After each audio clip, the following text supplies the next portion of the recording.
A'udzubillahiminasyaitonirrajim. Bismillahirrahmanirrahim. Assalamualaikum warahmatullahi wabarakatuh. Dewan Hakim dan para hadirin yang dirahmati Allah. Baiklah, berdirinya saya di sini, saya akan sedikit mempresentasikan isi dari karya tulis ilmiah saya yang berjudul Solusi Qur'an terhadap dekadensi moral pada generasi milenial akibat dari penggunaan aplikasi TikTok. Baik, sebelumnya kita harus mengetahui apakah itu TikTok. TikTok merupakan sebuah aplikasi yang memberi efek spesial yang unik dan menarik yang bisa digunakan oleh para pengguna. Aplikasi ini tidak mudah untuk membuat video pendek yang keren dan bisa menarik perhatian banyak orang yang melihatnya. Aplikasi TikTok adalah sebuah jaringan sosial dan platform video musik yang diluncurkan pada September 2016. Berbicara mengenai generasi milenial, generasi Y atau milenial lahir pada rentang tahun 1980-an hingga 2000. Dengan kata lain, generasi milenial ini adalah anak-anak muda yang saat ini berusia antara 15 sampai 35 tahun. Dalam generasi milenial memiliki karakteristik tersendiri, misalnya dengan penggunaan handphone dan internet sudah ada saat mereka telah lahir. Hal ini menyebabkan segala sesuatu menjadi lebih mudah di era milenial. Namun di balik itu semua, tentu saja tak ada tantangan yang harus dihadapi dalam era milenial seperti adanya gaya hidup, teknologi dan internet yang mengubah tatanan kehidupan pada generasi milenial tersebut.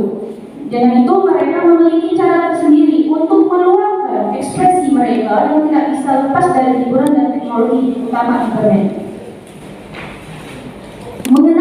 Berbicara mengenai aplikasi, pada dasarnya aplikasi TikTok ini merupakan apabila dimanfaatkan dengan cara yang baik, tentu itu akan menghasilkan kemaslahatan bagi para penggunanya. Namun apabila penggunaan suatu aplikasi ataupun media sosial digunakan dengan cara yang tidak baik, tentu itu akan menimbulkan kemudaratan baik itu bagi pengguna ataupun bagi orang lain.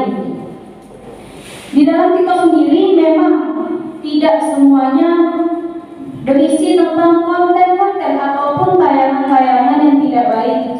Bisa di dalam konten itu yang pernah saya temui itu terdapat beberapa ada dakwah dari Ustaz. Sekaligus ada konten-konten yang berisi tentang kata-kata motivasi yang sifatnya membangun. Namun pada dasarnya dalam TikTok itu sendiri lebih banyak menayangkan beberapa video-video yang itu sifatnya tidak senonoh. Misalnya ada, khususnya pada perempuan itu melihat tubuhnya gitu. Terus ada yang mengandung unsur-unsur perkataan yang tidak baik dan bahkan mengubah aurat yang itu bisa dikategorikan dalam golongan tabarruj. Ini sesuai dengan firman Allah dalam Quran surah Al-Ahzab ayat 32 yang berbunyi, Bismillahirrahmanirrahim. Ya nisa'an nabi lastunna ka'adin minan nisa'i in ittaqaytun fala tamdurna bil qawli fayatma'a allazi fi qalbi maradun wa qulna qawlan ma'rufa. Artinya, wahai istri-istri Nabi, kamu tidak seperti perempuan-perempuan yang lain. Jika kamu bertakwa, maka janganlah kamu tunduk atau melembut-lembutkan suara dalam berbicara sehingga bangkit nafsu orang yang ada penyakit di dalam hatinya, dan ucapkanlah perkataan yang baik. Quran surah Al-Ahzab ayat 32.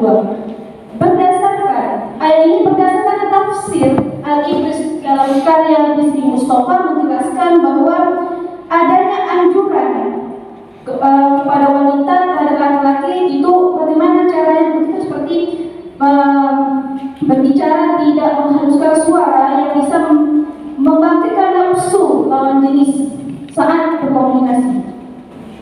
Maka dari itu dalam aplikasi tentu ada beberapa dampak, yaitu dampak penggunaan TikTok pada generasi milenial. Adanya dampak positif dan dampak negatif. Dampak positif tadi itu sebagai sarana dakwah sebelumnya apabila digunakan dengan baik itu akan memberikan kemaslahatan bagi si penggunanya. Selanjutnya ada dampak negatif. Pertama, hilangnya rasa malu pada diri sendiri. Maksudnya adalah ketika kita melihat konten dari TikTok itu sendiri, kita jumpai ada video-video wanita yang berjoget-joget itu membuat hilangnya rasa malu. Selanjutnya, terbuangnya waktu dengan sia-sia. Saat penggunaan keasikan menggunakan aplikasi itu tidak mengingat waktu udah berapa jam dia melihat itu dengan keasikan itu terlena dengan aplikasi tersebut. Selanjutnya, munculnya dekadensi moral di atas norma tidak wajar yang menyebabkan adanya terkikisnya norma-norma ataupun moral-moral yang terdapat pada penggunaan TikTok itu sendiri. Maka dari itu, dari dampak itu tersebut kita bisa mengupayakan bagaimana mencegah dekadensi moral terhadap generasi akibat TikTok itu tersendiri. Pertama, adanya pengawasan keluarga dalam memberikan bimbingan dan pengawasan akan moral. Yang kedua, adanya didikan dari guru tentang pentingnya moral yang baik. Dan ketiga, mampu memimpin lingkungan pergaulan yang baik. Mungkin hanya sekian dapat saya jelaskan. Mohon maaf apabila ada kesalahan. Saya akhiri dengan mengucapkan Assalamualaikum warahmatullahi wabarakatuh. Silakan Pak Am. Baik. Kemek. Sebelah kanan mazhab kemek, sebelah kiri mazhab kemek. Bid'ah. Baik. Ayat yang saudara gunakan dalam Profesor takut jadi awak takut ini. Tapi dia nanti benar ini. Surat 33 ayat 32 ini berkisah tentang perintah yang ditujukan untuk perempuan. Saya heran, Anda perempuan tapi hanya menulis makalah ini berdasarkan perspektif laki-laki. Seolah Anda mengeneralisir sumber masalah di TikTok itu perempuan yang menampilkan joget, jadi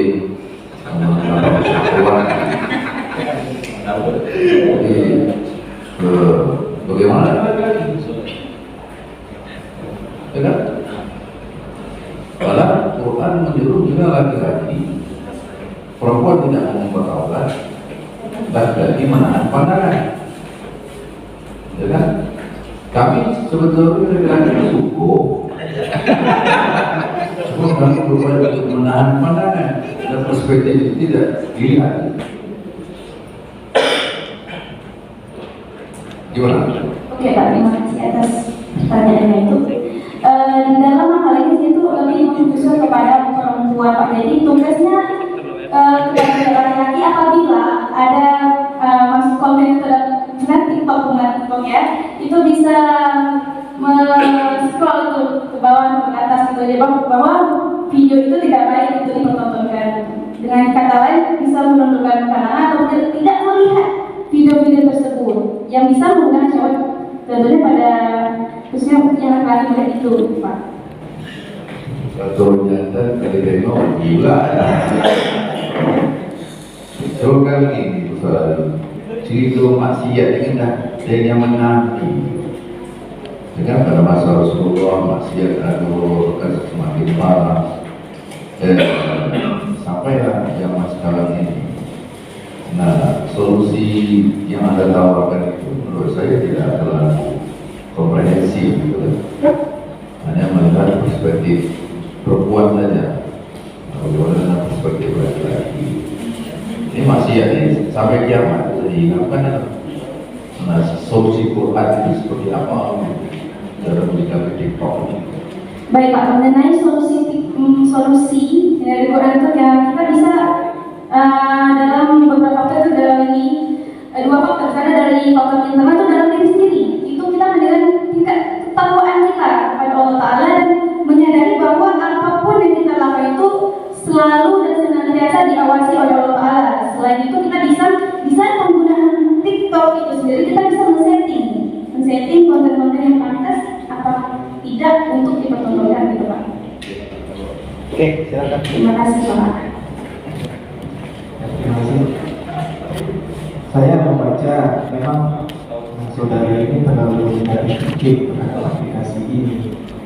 Dan banyak orang dari aplikasi ini justru dia berubah. Dia justru yang awalnya karena misalnya suka melakukan aktivitas agama, tapi dia ada konten 1 menit di aplikasi ini, tiba-tiba dia berubah, begitu.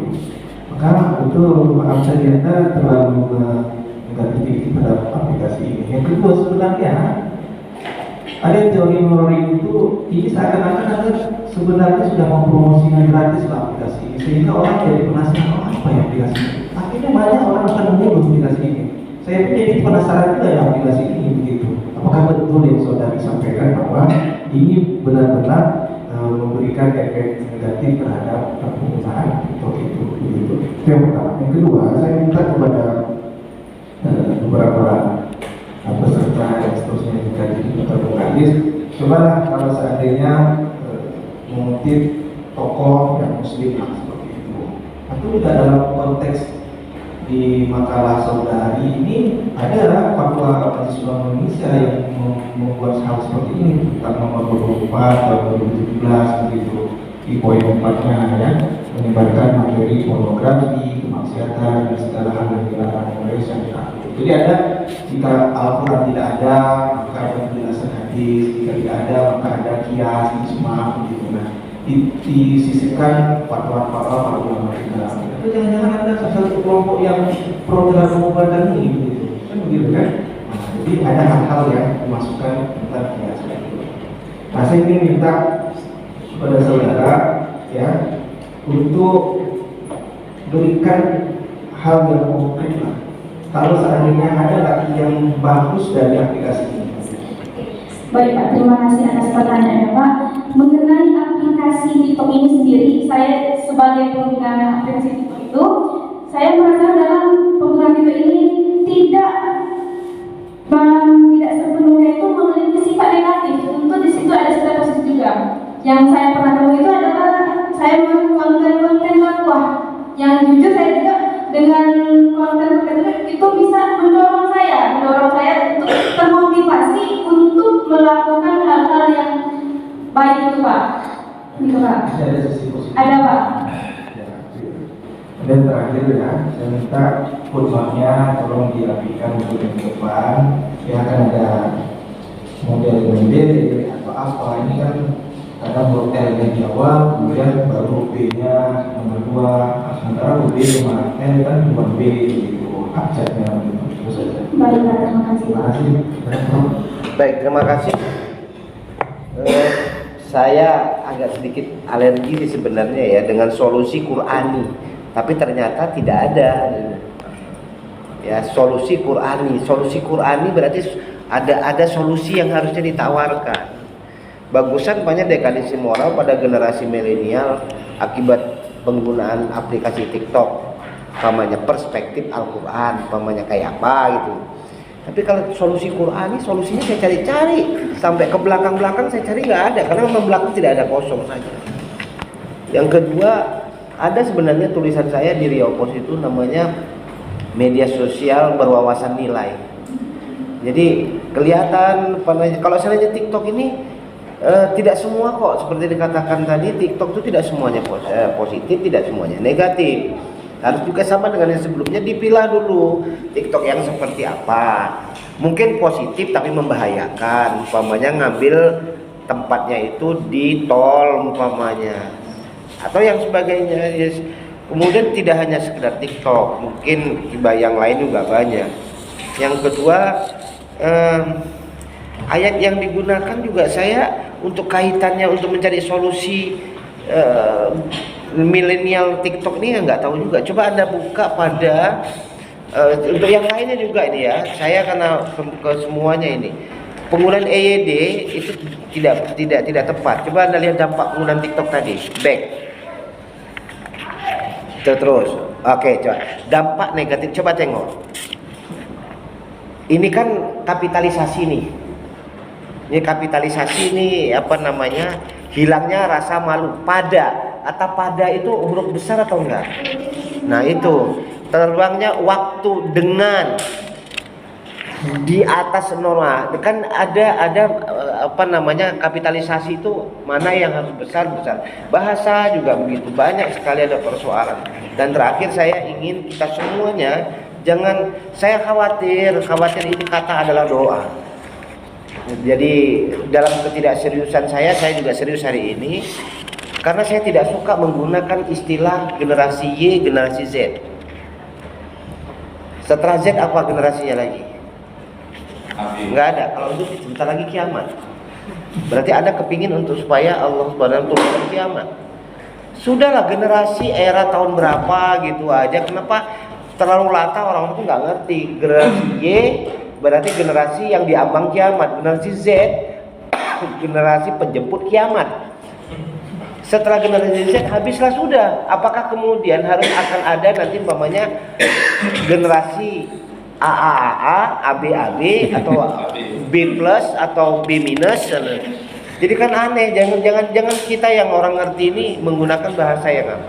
Dan yang selanjutnya saya selalu ingin katakan bahwa kita bangga dengan bahasa Indonesia.